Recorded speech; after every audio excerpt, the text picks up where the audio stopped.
Welcome to the Grand Hill Chronicles podcast. My name is Don Bishop, and I write as T.S. Pedramon. On this podcast, I like to explore writing and kind of fantasy, sci-fi in general. And so I bring guests and do interviews and see what fun we can have. Normally, I would have some nice announcements, although I don't have much at the moment. So if I'm publishing this, we're recording. Today is August 7th for us.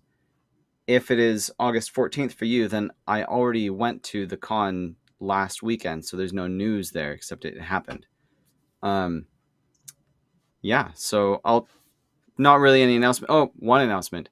I do have an audiobook coming out soon. I'm shooting for September 1st. I hear that with ACX and Audible, you can't always predict when it's actually going to go live, although I will make it public through other channels. Again, shooting for September 1st. That should be pretty reliable. And that will be my first book, Forerunner, in the Nightshade Unicorn series. Now, so today, I am here with Three Dragons Media. I came across their profile on Instagram, and they are doing like a team writing in their fantasy world. So let's get to know you guys. You're Three Dragons Media. What are your names? Who are you? I'm Ciaran Michael Sullivan. Declan Sanders. Ian Oliver. Cool. So I missed your first name in the red. Ciaran. Ciaran? Yes. Cool. So Ciaran, Declan, and Ian. I'm bad. I didn't hear. Ian. Ciaran, Declan, Ian. I'm not great with names. I might forget. All right. So what's like your background as far as like education? Like, how did you come into writing? What's your relationship with fantasy? Give us some. Yeah. Sure. Let's get to know you. Background with writing. I've always loved writing. I was a journalist in college, so I liked writing in general. I prefer writing like fantasy. I prefer reading fantasy. I think we're all giant nerds, and so we kind of bonded over that. And then it was just an obvious transition to take the nerd stuff we love and then transition it into telling our story. Okay. Yeah, I think for me it all started back in 5th or 6th grade. I think back when I first. So I had stumbled across Lord of the Rings through the films actually, and then that got me into the books, and that's kind of where my journey started. And I've been writing like short stories and little things here and there since then. Nothing great, right? Never really like focused on it. It was just kind of a side thing. And then, at our company, we all met and kind of bonded over our nerd stuff, fantasy related things, and just kind of kicked off. That's when I kind of started focusing more on trying to actually write a book and focus on it, is after I met these guys. So, yeah. Yeah, my journey was similar to Dee's over here. I in 5th or 6th grade, we got a school project to read The Hobbit, and that sort of kicked off my love of fantasy from there. And that was right around the time, a year later, I think Lord of the Rings, Fellowship of the Ring came out in theaters. I got a degree in history, specifically focused in medieval European history. And that just sort of blends so well with my love of fantasy anyway, that when I got older, started going out on my own and everything, when I was younger, I always created worlds in my head and had a vivid imagination. So it just sort of naturally progressed through my life between having that imagination to getting into fantasy and Tolkien and everything, and then a history degree, and to where I'm at now, to where I kind of blend all those together and to try and write epic high fantasy. Cool. Yeah, and props to your teacher, Ian, whoever assigned the Hobbit. That's great. I went to Catholic school, so Tolkien is very much encouraged in Catholic school. Cool. And then So do you have? Does any of you have a book published, or still a work in progress, or where are we there? I think all of us are kind of in progress still. I think the only stuff that we have actually published or available to read is through the website with our uh, our Dungeons and Dragons campaign. So, Uh-huh. but I know we're all working on it. I know Ian has these two guys have awesome ideas that they've kicked off. I have one draft finished and ready to go for a book one in the series that I'm working on, but we're kind of Nice. strategically trying to figure out when to launch that through the website and everything. So Through which website? So I saw you have Royal Road. yes. Um, So yeah, we stumbled upon Royal Road. DragonsMedia.com. We were trying to find other mediums to get our story out there, other than just on our website, and we found Royal Road. It's a great resource for a lot of ongoing web series type stories. There's also completed stories on there too. But yeah, we all kind of looked at it and were like, this is awesome. And so we've been posting the Ridgeton Tales there. And then I posted kind of like a sneak peek for my book one there as well. Just to kind of, get some eyes on it before I launch it. And, but yeah, that's kind of our journey with that. Cool. Yeah, and I'm looking at your website, 3dragonsmedia.com right now. Pretty cool site here. Yeah, that's cool stuff. So tell us what this project is, the Ridgeton Tales. So we had mentioned that we all started the same company around the same time, but we kind of lost contact. We just went different routes in the company. We lost contact for several years, and by happenstance, we all ended up on a project together. We all started talking about different things we were reading and kind of reconnected there. And so we all learned we were all trying to write our own fantasy stories when we reconnected. And so we originally had started a writers group to kind of encourage and get all of us to start putting more words on paper and not just world build and have ideas the whole time. And that was the initial idea. But then it kind of morphed into when we started this tabletop campaign of kind of, hey, let's practice our writing and try and get an audience for that through the Ridgeton Tales. And then through that, we can become better writers and also potentially get an audience. So when we do release our own individual works, we might already have people interested in what we're writing to begin with. Cool. Yeah, it sounds like a cool setup, cool process. Can you tell us a little bit about the story itself? Sure. So the Ridgeton Tales kind of follows. It's a typical tabletop role playing game setup where I think there's 6 characters in our party. Each of us has our own character, but then throughout our chapters that we write, when I write a chapter, I will write from my character's perspective, but I will still write kind of what's going on with their characters. So we kind of borrow each other's. And we'll take what happens in the Ridgeton Tales. I think we started off exploring like a dragon temple, and finding some missing people, like hunters in the woods.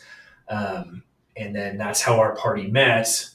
And then going in from there about what's important to each character. Each character has a backstory where something different's important to them, and we're trying to shift back and forth. Like I know one character is looking for a lost parent.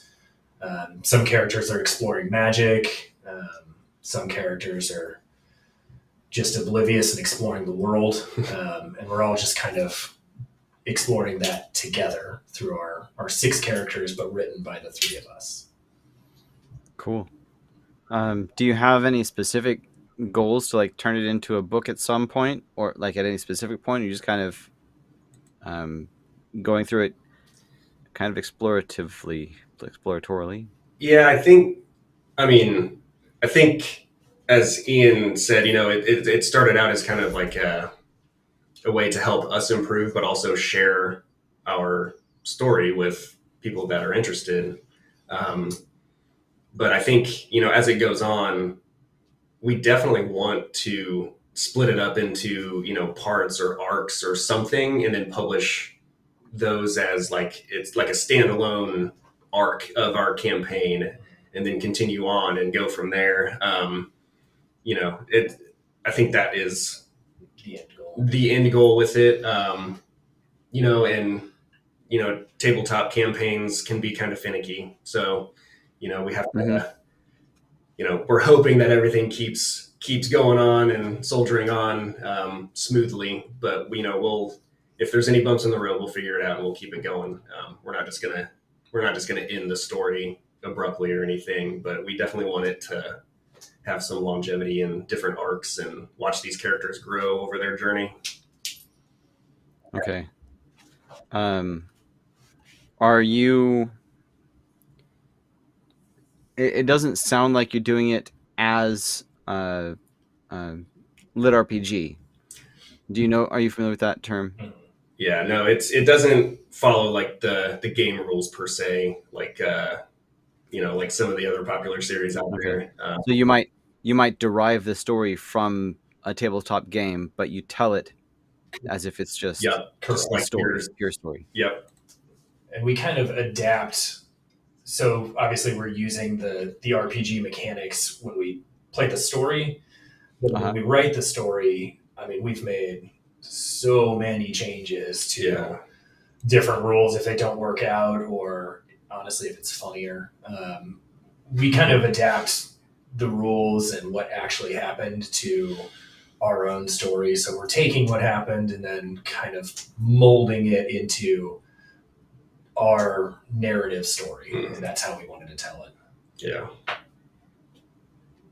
Cool. I just found your YouTube channel. Oh yeah, that's a work in progress as well. I'm not gonna hit play on these right now. Are you narrating these? Yeah, so we have at least our first 3 chapters.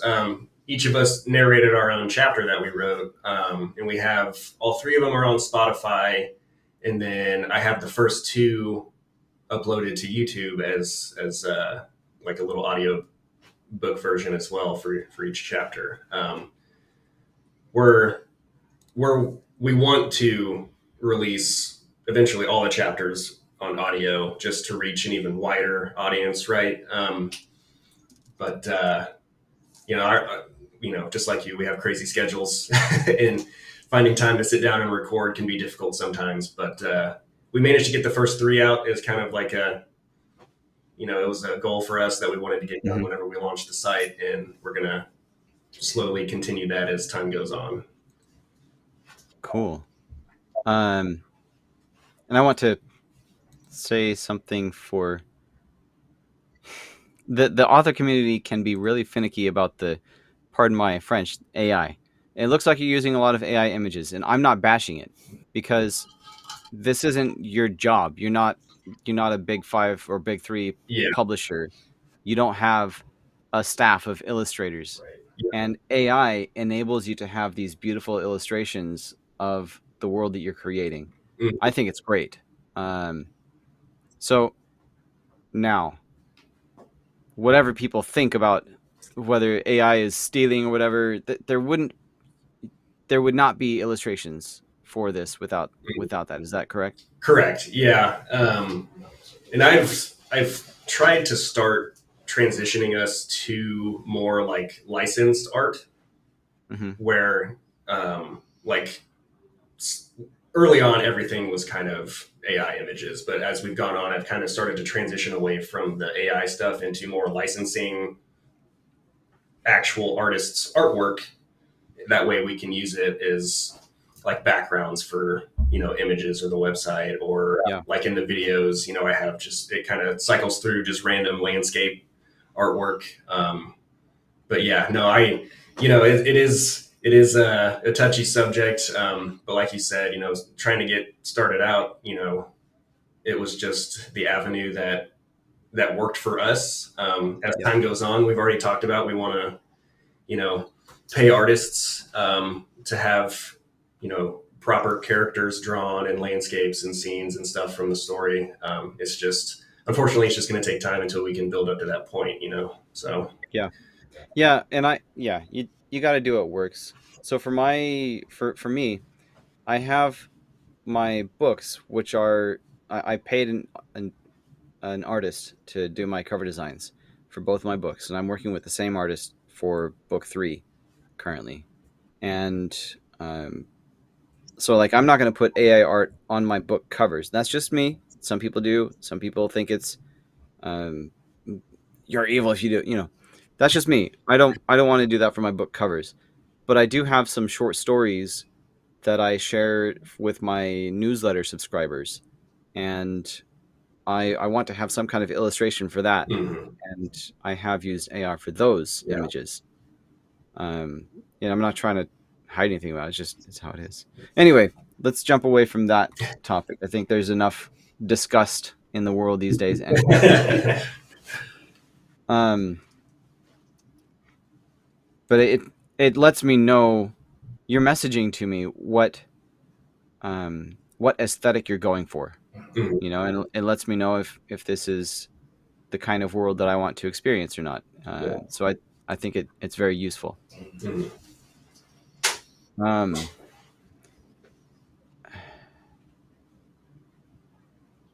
Yeah, I would encourage readers to go check it out. I have not read any of this myself. I've not listened to it myself. Now that I know it's on YouTube and Spotify, I might listen to it. It tends to be a little easier to come by time to listen to something Mhm. while you're driving than it is to sit down and don't do anything right now except read. Yeah. But I'm interested. It looks like it'd be a fun experience. Do you have anything for me right now before we move on? I think we might. I sometimes have very long conversations. This one's turning out to be a little bit shorter, so I'm kind of like, I can't think of anything. but I would encourage people to check it out. Tell us where people can find you. Well, 3dragonsmedia.com, number 3dragonsmedia.com.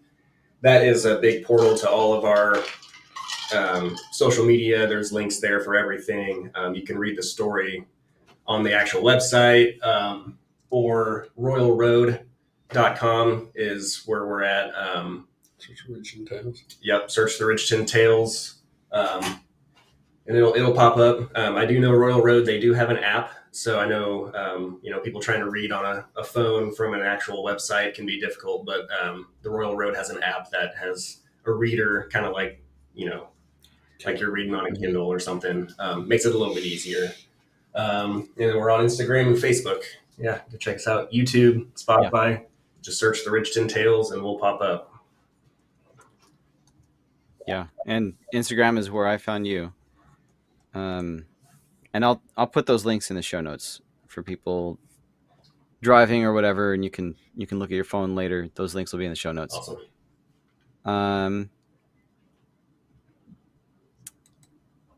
I'm looking at my checklist, making sure we hit the wickets that I intended to.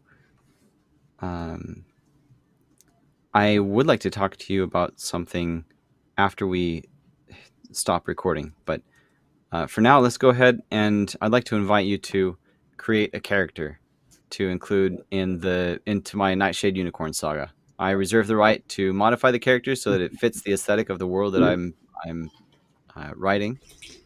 But yeah, give me a name and or a physical description and or a personality and or set of abilities. Okay. All right. Okay. So setting wise, Mhm. tell us about your work. world we're Okay, so Nightshade Unicorn is in a a world that is what we see are humans mostly. Okay. Unicorns are real. They talk. The main character is traveling with one. She's going to try to save the world from big bad evil that's breaking out of prison soon. Okay. There are magical creatures. So far, there are not non-unicorn intelligent magical creatures. Jackalopes exist. There's a thing called a fey bird that exists, and I have alluded to dragons being a thing later in the series. But right now, if somebody is talking, it's either a human, a unicorn, or taken control of by Sakali, the big bad evil is breaking out of prison. Okay. Like late in book 1, there was a wolf that talked, but it was Sakali talking, and there was a woolly rhino that talked, and it was Sakali talking. okay. This is right up your alley. All right. My initial for a character, it's something I wanted to do with Beltane actually, but I'm thinking of a character who speaks in like a overly wordy poetic verse. Okay. Whether they think they're being serious or that's just the only way they can communicate. Okay. So, give me a physical description for that. Ooh. Let's see. Human or Gotta be human. yeah. Okay. Well, I mean, if you must, dreams exist, so if you like really want an orc and I don't have orcs, then I'll like throw a monster in a dream. But Very poetic speaking orc sounds. Okay. Description. or it could be a mouthpiece like the wolf or the woolly rhino. Yeah. A ferret. Yeah. Oh, poetic you know. ferret. Let's see. Okay. I don't know why I'm okay. So we'll go with a human. Let's go kind of like the old wise appearance, kind of, speaks the way that he said. I'm imagining a bald old guy. Rat tail. Ooh. Rat tail. No, no. All right. However, so it's like shaved head actually, and he's got like that long goatee beard that comes down, and he's lean. He's not chunky or super skinny, but he's well fed. Typical. I like the idea of him being a grizzled war veteran. Okay, all right. Who recently left the military. Okay. Due to consistent problems with his commanders. Mm-hmm. Okay, Mhm. okay. I like that idea for. So he has a bit of he's like a rough backstory. but he tries to stay positive Yeah, through his art, through his speaking. Okay. All right. Mm-hmm.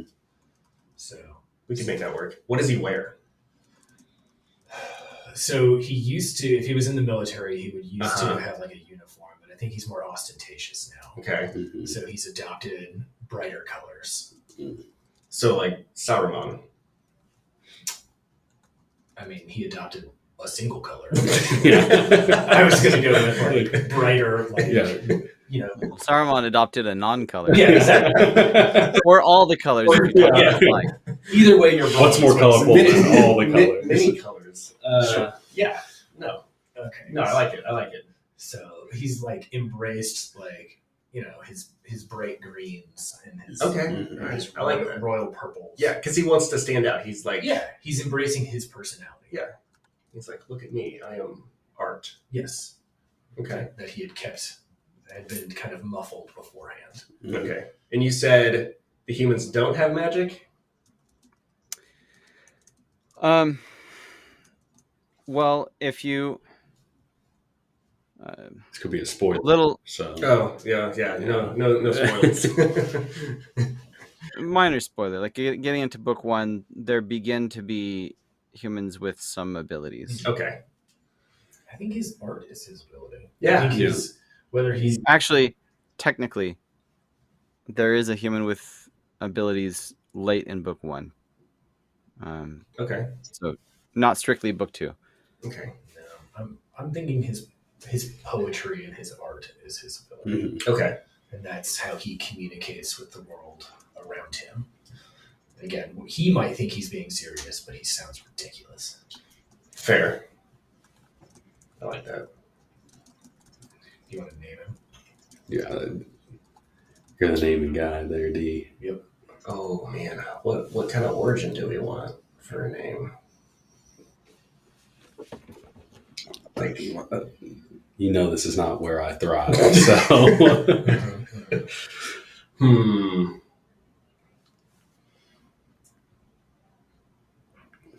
feel like, all right. It begins with an R. Okay. Is it a single name? It can be just the the first name. It can be two. Rataskēr. Rataskēr. There you go. Rataskēr. Okay. I kind of stole it from the squirrel in Norse mythology. Ooh. It has a rat in his name. Rataskēr. Yep, that's what I'm going with. All right. All right. Rataskēr. Rataskēr. Yes. How do you spell that? I don't know. Ratasker. Just like it sounds. Ratasker. Yep. All right. Okay. I love it. You gave me a lot of description. Oh, And it works well. Like you mentioned greens and purples, and it just so happens that the main character wore those colors on the first day that we see her. yeah.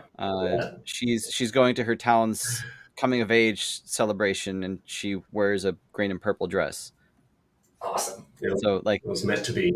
that's gonna come up in her mind when she meets this guy. All right. Awesome. I like it. Yeah, I love it. Yeah, we can. Hey, we can world build. We can world build all day. It's putting pen to paper that sometimes can be difficult for us. Yeah, it can be scary. In fact, when I was writing my first book, I realized that it was easier for me to write when I changed the background color from white to a muted green. Oh, really? Kind of a pastel green. Okay. Oh. And I was like, it was easier for me to put words on that page. Yeah. All right. Might have to I like it. play around with it. Okay. I don't know. Then one more thing. Question of the week, and I will invite you to give an answer for this question of the week. Oh, and I apologize to my listeners right now because it has been a while since I published an episode. I don't know right now who won the last drawing. I normally do announce that. And oh my goodness, I need to. Where's my little book?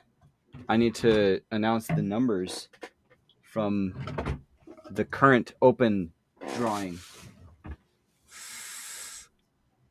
I have a little booklet. I write down because you have to guess a number, and the number determines who wins the drawing, and then you guess a letter of the alphabet. If you're the winner of the number drawing, then the letter of the alphabet decides if you get to pick 2 free books instead of 1. Solid. Oh, I'm in the middle of rearranging everything in this room, and I don't know where that little book is right now. Okay, I guess I'll do that offline. It'll be in my Discord channel, which I always say, like, that's where I make sure all the answers are shared there. People can give me their answers on Facebook, on Instagram, on wherever they want. They can email the answers. But whatever I receive, I post them in my Discord server, and that is where I share the winning number and who won it. And I even say, like, they chose this book. So I apologize to everybody that I'm not doing that this time.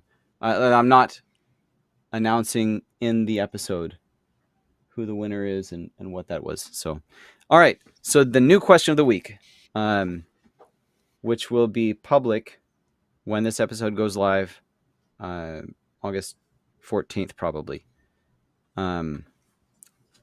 What magical ability would ruin your life the fastest?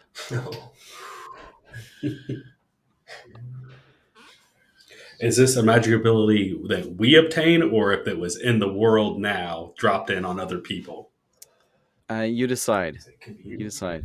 Oof.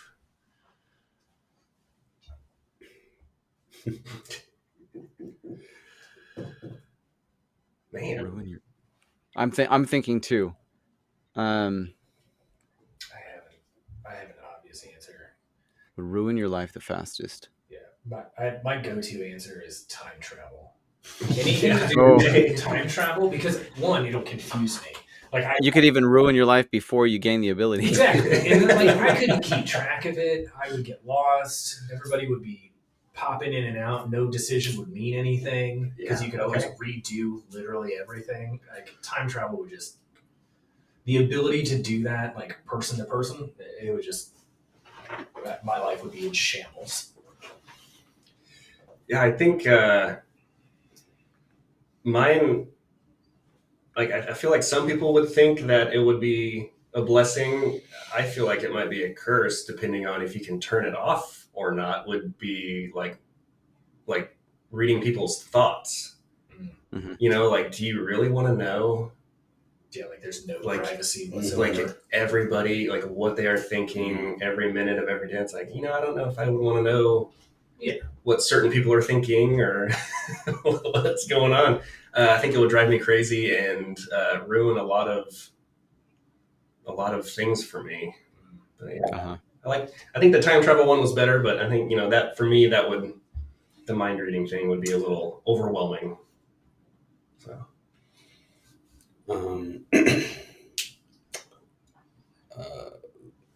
I guess for me personally, not such a big answer as those, but there is a Rick and Morty episode where Rick crashes the galactic government by turning the dollar from 1 to 0. So I guess somebody's ability to turn either the dollar or Bitcoin to 0 at any point would probably ruin not just my life, but everybody's.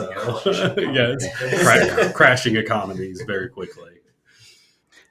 I'm going to give a boring answer, and that's teleportation.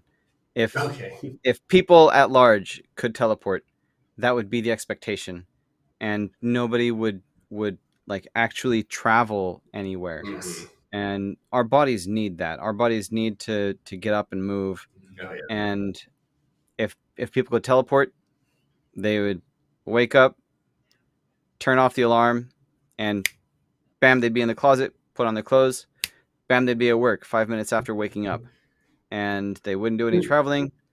Like, your brain needs to process things properly. And so, like, if you go from consuming media all the time, and then you're at work, and then you're right back to consuming media immediately, your brain won't process things. Depression would go even faster upward.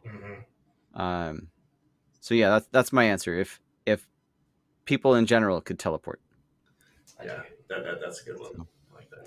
So for everybody out there, look up these guys, threedragonsmedia.com, etc. I'll post the links in the show notes. Check out the Ridgeton Tales. I think it sounds interesting. And answer my question of the week. Tweet it at me, comment on YouTube, email me, whatever. Or, what I would love is if you drop into my Discord server and answer it in there, because that's where I gather all the answers together, and that's where I reveal everything, like everything, not just for the question of the week giveaway, but daily updates on what I'm doing in my writing, etc. So answer the question of the week. What magical ability would ruin your life the fastest? Guess a number between 1 and 1,000, and you can win a free book. Guess a letter between A and Z, and that free book could be 2 free books. So you can check out the menu at grindhill.media/prizes. And I think that's it. I think that's a podcast. Thank you, Awesome. Three Dragons Media. Thank you. And Thank you, John. let me see if I can remember everybody's names. So, the guy on the left, I remember it starts with a K, although I saw on the website it starts with a C, the letter C, but it's a hard C. It is. Ciaran. It is. Ciaran. Declan. Yep. And Ian. Yes, sir. There it is. Awesome. All right. Thanks for coming. Well, thanks for And, having us on. Thanks. We'll see everyone next time on the Grindhill Chronicles podcast.